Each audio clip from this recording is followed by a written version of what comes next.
Well, good afternoon, everyone. My name is Angela Durden, as you can see from the corner of the screen there, and I am your host. If you have any comments or anything, you can always email me at the email address that I have included there. I am going to do something a little different today. I'm kind of going to do commentary on on various things that have been in the news today, maybe yesterday. There was a um,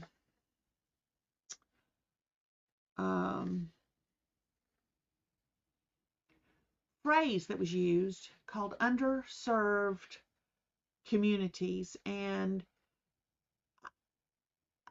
we've all heard that.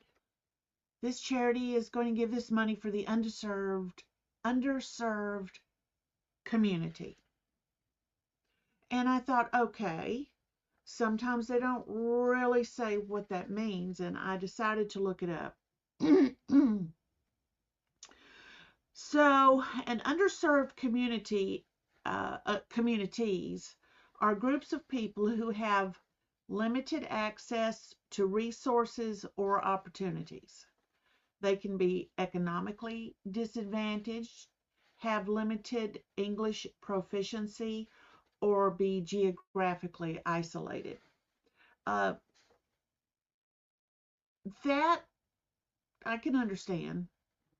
Even people who are in the United States legally, they would still maybe need help learning the English language. So I can understand that. But they listed some examples, and I want to just kind of talk about these. One was people of color. Now, I don't understand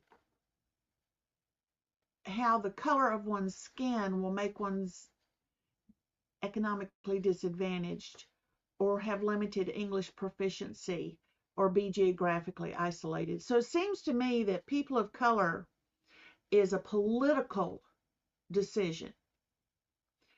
People with disabilities, now here we go. Define disabilities. There's a lot of people who, I think that, what's the phrase they're using now? It's called otherwise abled.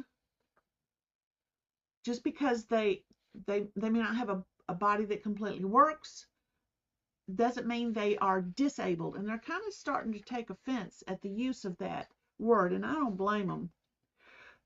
So that isn't really helpful. People with limited English proficiency, we already talked about that. People who are homeless. Now let's talk about the homeless for a minute. Homeless people.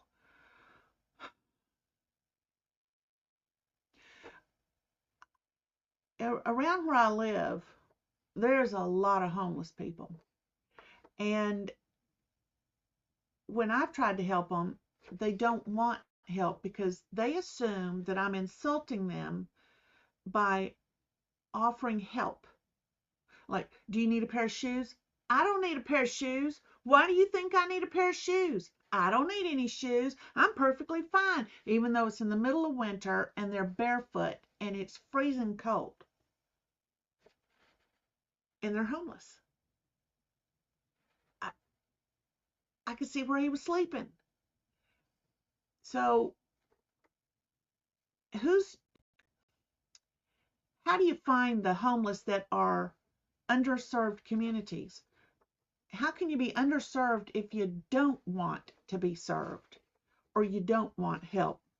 People who live in rural areas, I mean, I can understand that to a certain degree. Depends on the reason they're offering the help. But you know, I lived in rural areas and I never had a problem getting anything that I needed. So I'm not really sure what that means.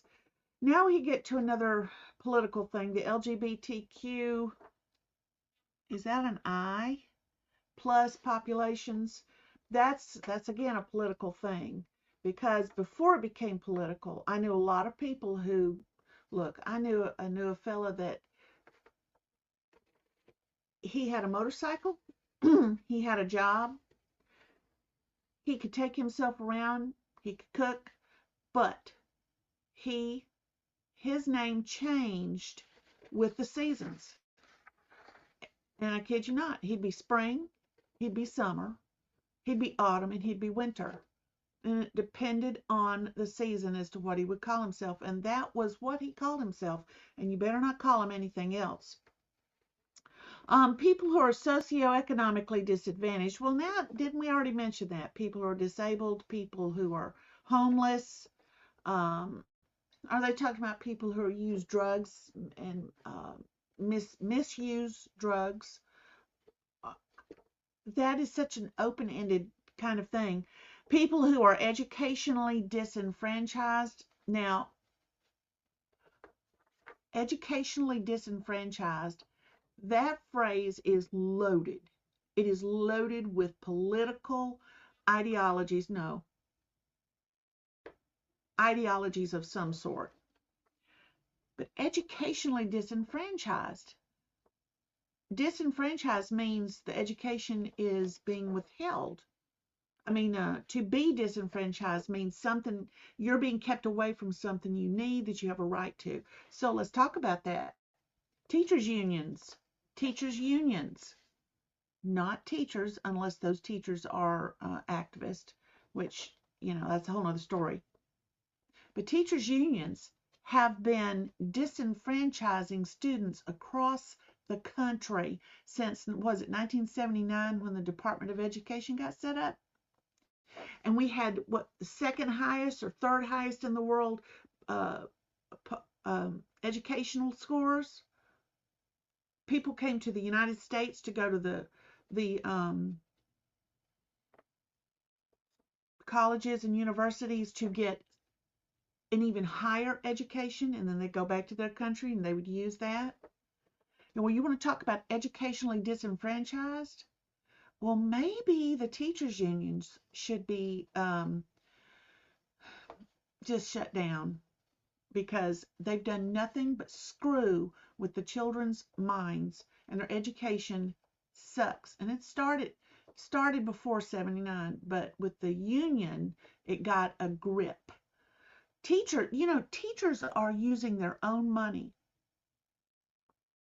They're using their own money from their salary that they make to buy things for the kids in the classroom to use. Crayons, paints, paper, whatever. Because while the teachers' education unions, the teachers' unions, are saying that they're bringing all this money from the Department of Education, see, is just flowing in. Here it comes. And we're going to throw some money at your school. We're going to throw some money to do this. Oh, and by the way, to get it, you need to meet certain criteria, whether you like it or not.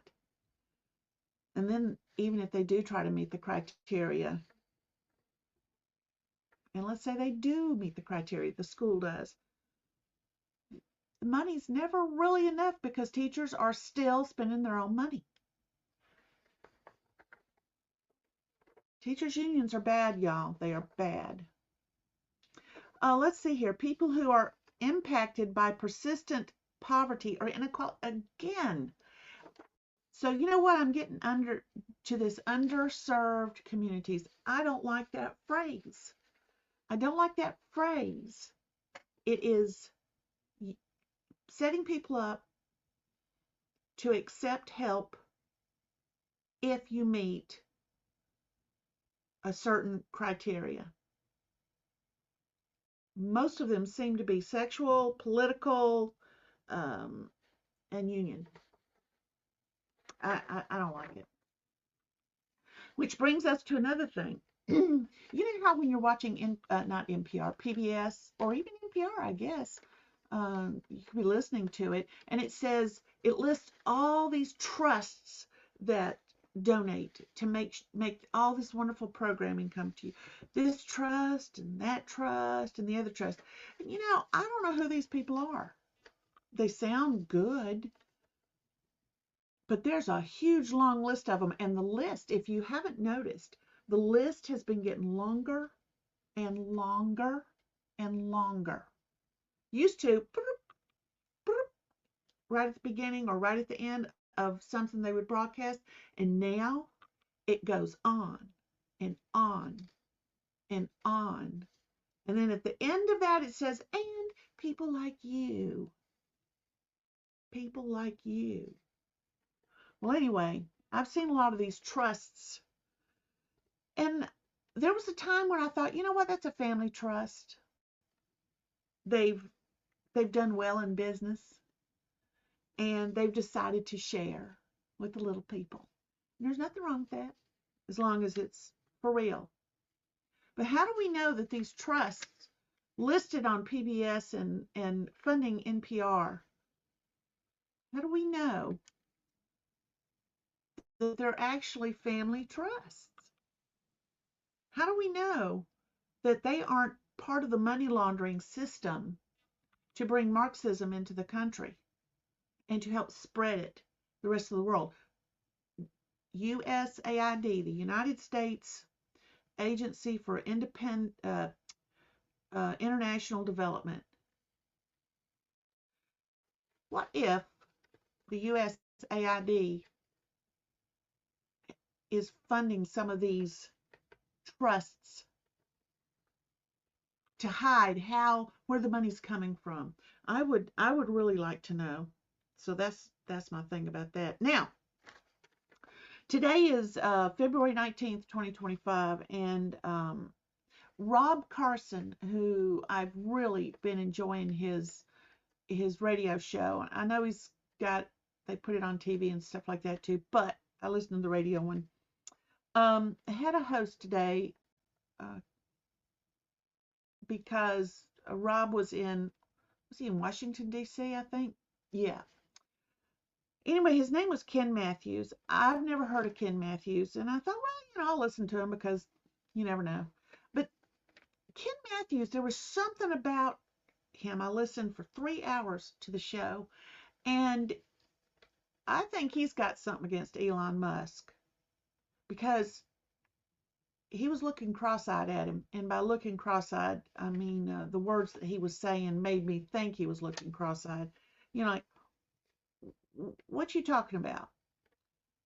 He does not trust Elon. He didn't have anything good to say about him. And I just am looking cross-eyed at Ken Matthews. I don't know who he is. However, Ken Matthews did bring up something that Rush Limbaugh used to do all the time. And that was that Rush would point out when the media had gotten their marching orders. Here's what you're going to say. Here's the phrase you're going to say. And he would play that one after the other. News, TV, radio, whatever. Read headlines. And this fella, Ken Matthews, while I'm not certain of what the heck's going on in his mind, he did bring up the new word. It's the guardrails. That just made me think. The first time I ever heard the media, which was just 2 or 3 weeks ago, say guardrails. No guardrails around Elon Musk. No guardrails. To me, okay, in Florida, they have guardrails everywhere because of all the old people. This is what my cousin told me. She lives down there her whole life. She ought to know. She said they've got these on where there's not even a ditch. It's just you might run off the road. And she said old people hit them all the time. Well, they shouldn't be driving. That's number one. But then I got to thinking, what if by guardrails, they're meaning that as in training wheels? Where's the training wheels on these people? They don't know how to be a good bureaucrat. And they're trying to say that Elon Musk is setting himself up as the bureaucrat. What was that other phrase they've been using? Unelected billionaire. They've been describing him as an unelected billionaire. Billionaires don't get elected. They are made. So they need to get their words straight. They need to get their words straight. Um, but let me go back to Ken Matthews and how he's not trustful. He thinks he's weird, and all this sort of thing. And Ken, of course, is totally can have his own opinion. I don't care. He just didn't give me a good reason why he had that opinion, other than he thought he was weird. Well, yeah, he's a geeky nerd dork, genius. He's weird, but we love our guys that make technology work. And as his T-shirt says, tech support. That's what he is to the president. He is helping them to get their technology up to speed to serve the population properly and save a lot of money. But one thing, Elon and Trump, they do have a really good uh, relationship. Elon's father, either he was so much a genius that he was insane, or he had some sort of mental illness other than that, because it wasn't good. And also where they lived in South Africa, Elon was often attacked by people and beaten, when he was young. And they were glad to get out of there, and I'm glad they did. But Elon wears his heart on his sleeve in a good way, and he's easily let down. For instance, he told the story. I watched it. He told the story of how he finally was able to pitch something to these NASA astronauts, the old guard, the ones that he looked up to when he was a kid, and he had all these ideas, and they poo-pooed it, and they didn't poo-poo it nicely, and it hurt him so badly that he thought they would be he thought because they were astronauts and had been into space or whatever they had done or had built the things, that they would have this forward-looking goal of ways to do things, and we're still looking for ways. No, they weren't. And he got tears, real tears in his eyes when he remembered that, because he was let down. So I thought you would like to know some of that. Oh yeah, the post office. Post office. Let me tell you. There was a time when you knew that if you put something in the mail, it would get to where it needed to go. That is no longer the case. I do not mail anything from my house anymore. I don't know when it's ever going to be picked up. I don't know if it's going to be picked up. I've had stuff out there for a week and a half and finally said, no, ain't not doing it. And it would still be hanging there, even with somebody coming through. Late at night, they were coming through, putting my mail in the box. My neighbors all the same thing.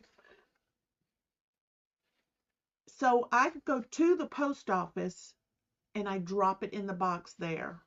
They don't have boxes outside anymore either, because people were stuffing poo in them. So they got the kind you can't even put a package in. You can only slide a little envelope through these little rollers and it drops back. You can't even get a bag of poo through it anymore. The bag of poo had to be a commentary on their service. It just had to be. Anyway, the reason I'm bringing that up is because the Sun had a headline that said U.S. Postmaster to step down months after reporting billions in losses.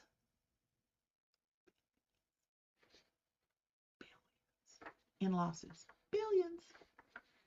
Yeah, the U.S. Postmaster General Louis DeJoy said he has asked the U.S. Postal Service governing board to identify his successor because he ain't doing this anymore. It's lost $100 billion since 2007.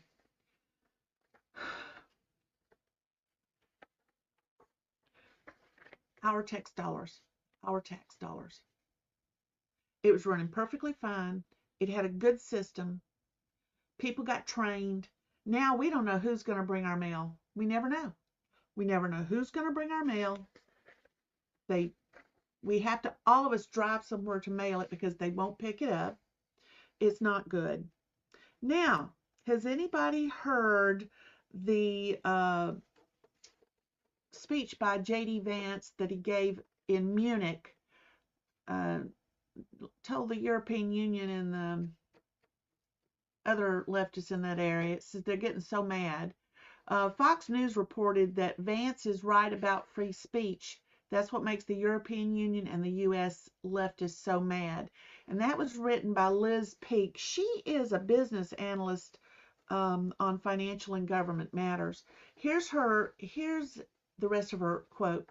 European elites are in a tizzy, not because their political leaders are in free fall or because their economics are in decline.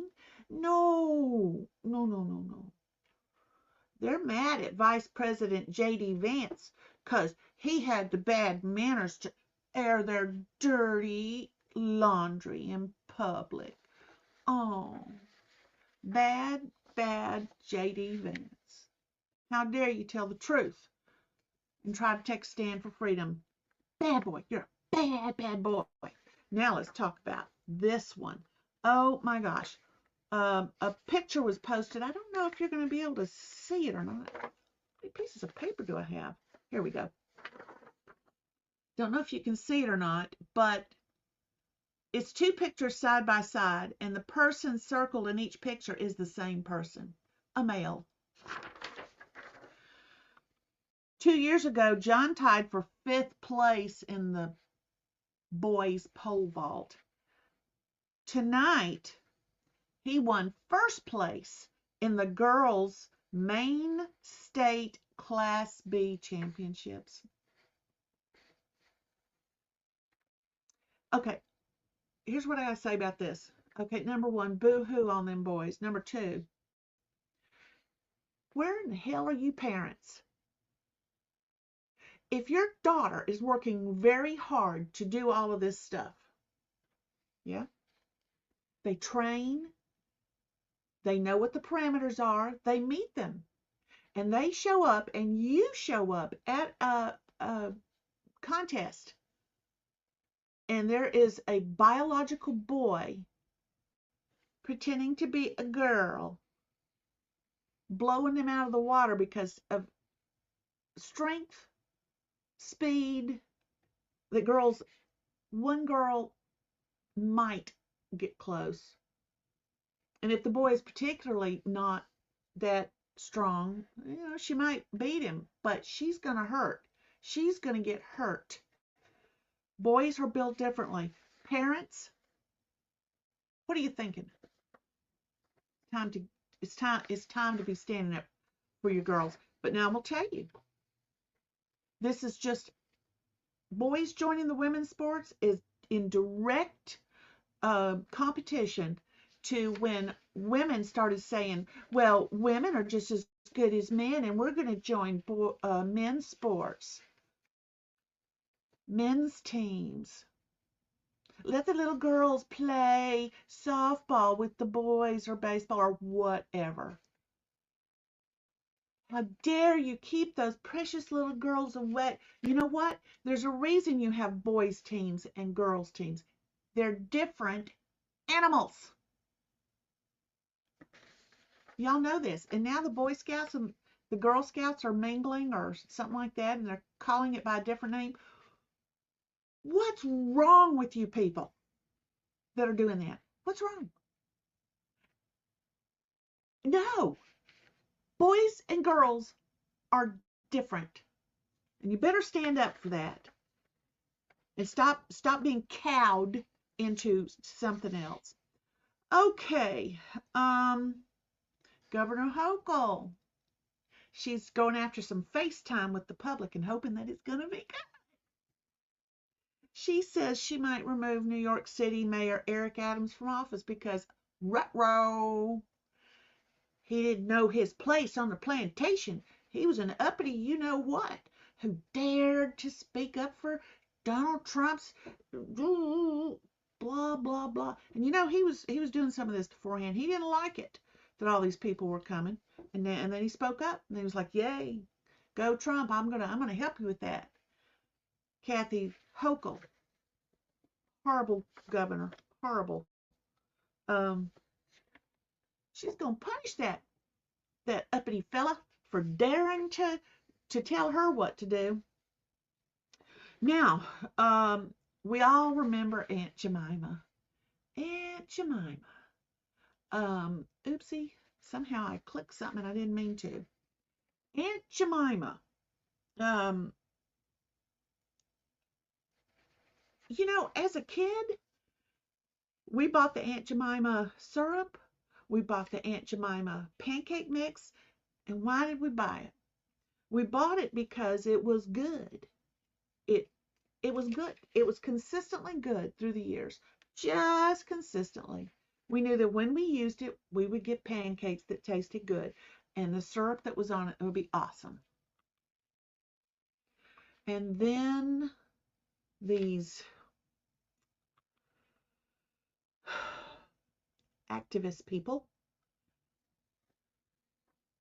black activists too, want to get rid of Aunt Jemima, who was, by the way, a real person, who was made a lot of money being the face of this product, helped to roll it out, turned it out into be a success. She was wonderful.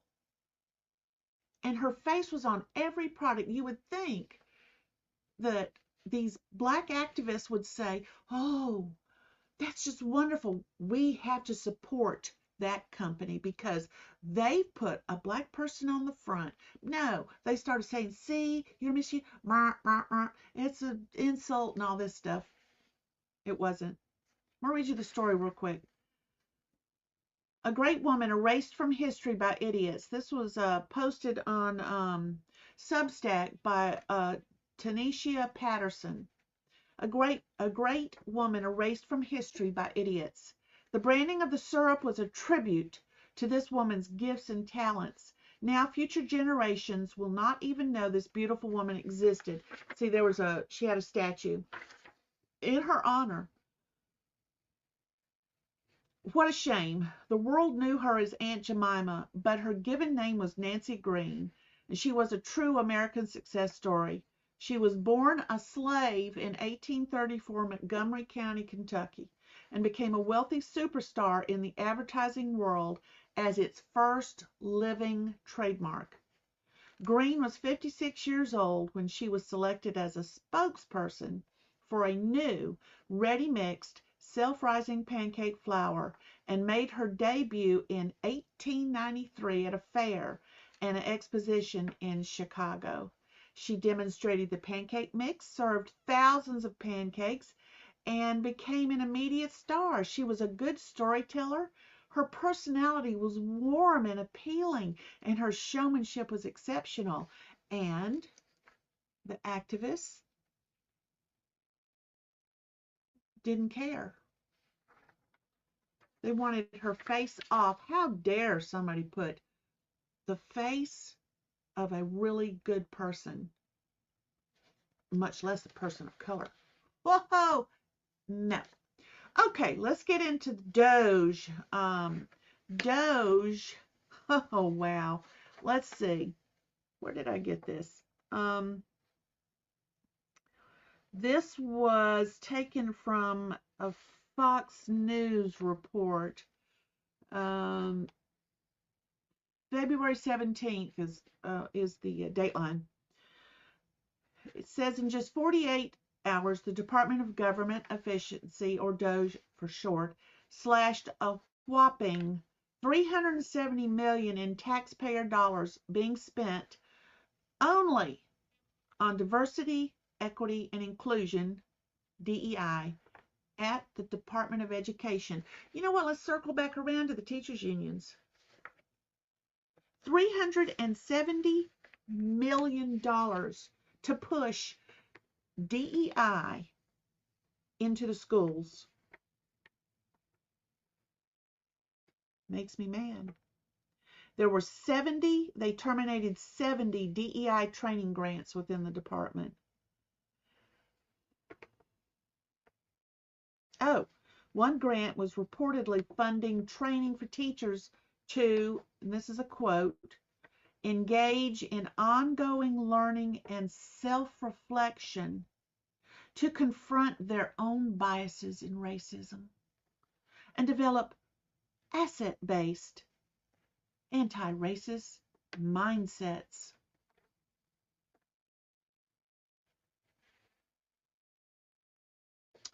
This is terrible. And of course, the teachers' unions are screaming unfair. The Department of Education has everybody up in arms, thinking that they're going to be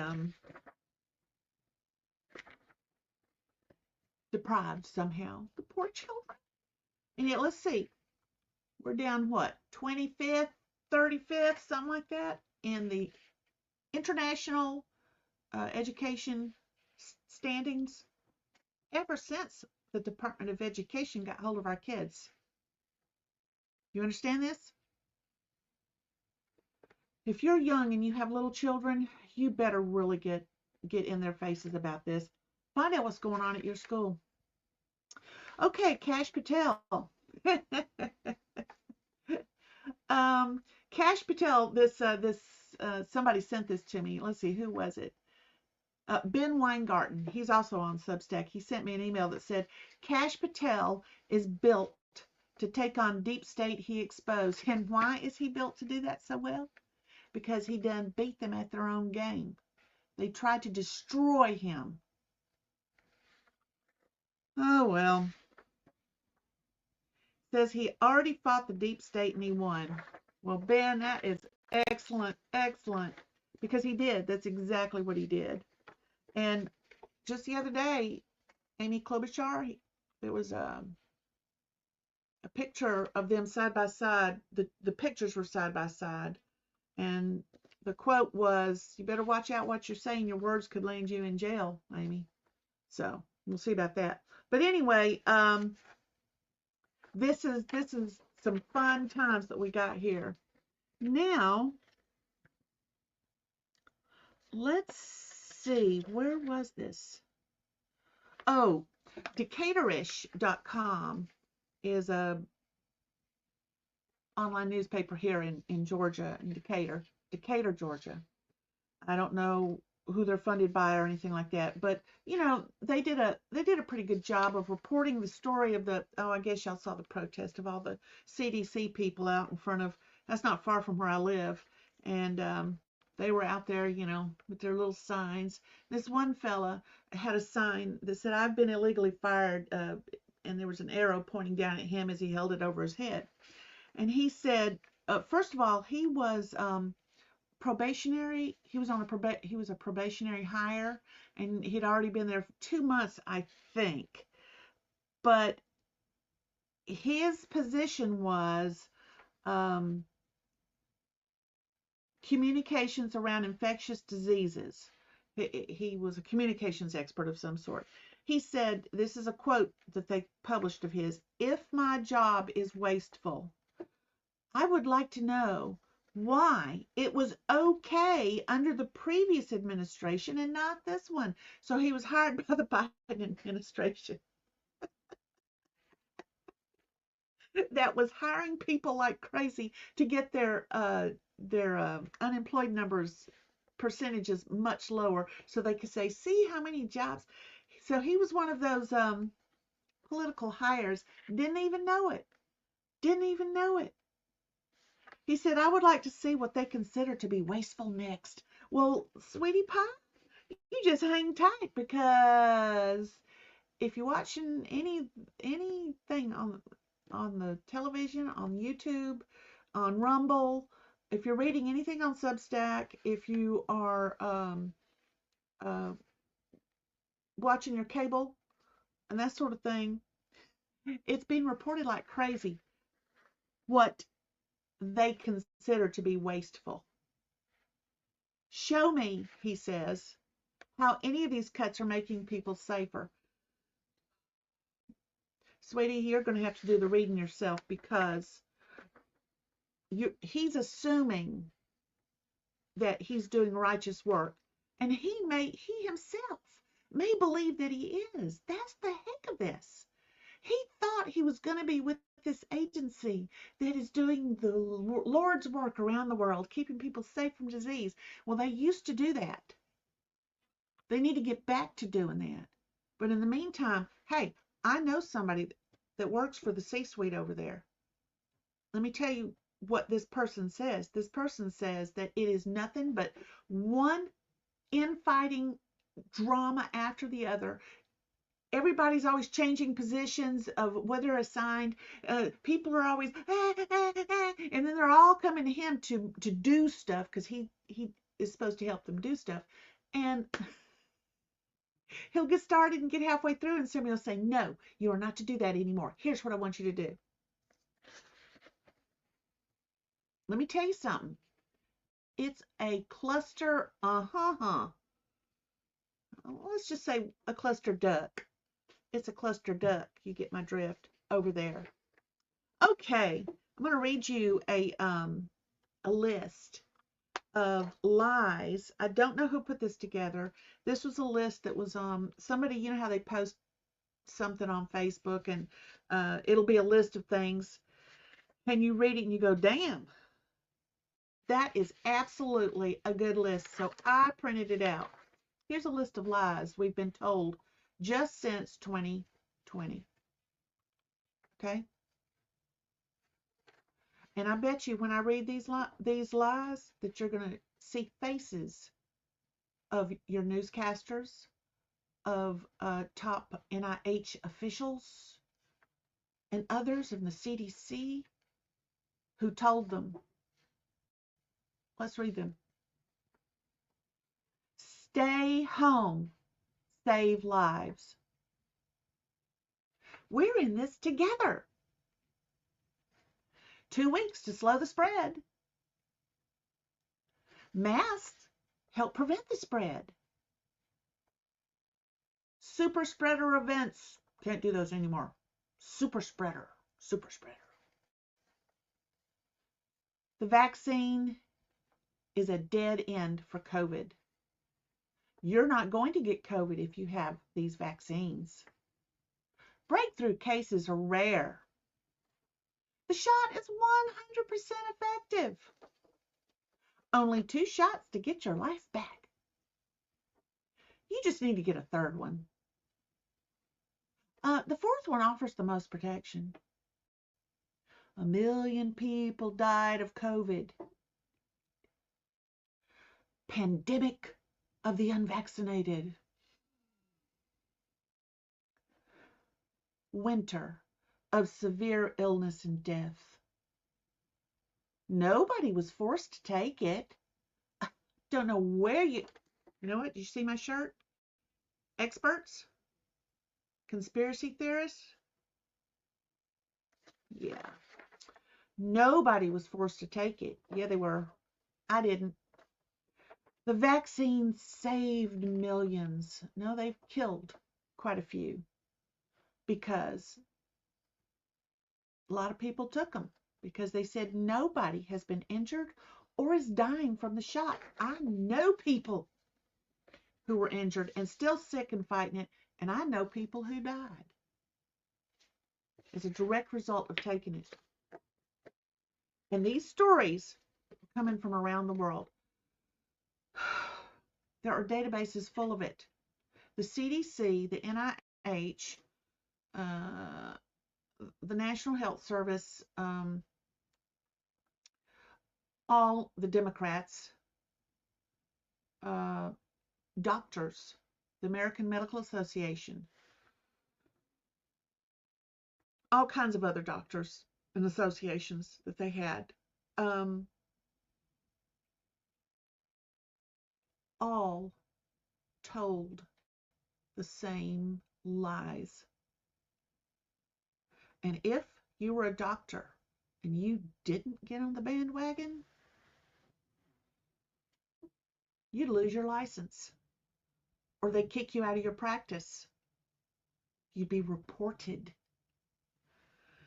Well, anyway, y'all, this is my list of stuff for the day. And it just all sort of came together. And I certainly hope that y'all enjoyed it. Feel free to share it. I love to hear from you. So in the bottom, you should have leave a message or email Angela or send Angela a message, send a message, something like that. Be sure and like it and be sure and share it with your friends. You can also copy the link that this is on and email it to people that you think might be interested. It'd be awesome. Okay, well, listen, everybody, I'm going to say goodbye. I'm going to hit my little fancy logo and say goodbye.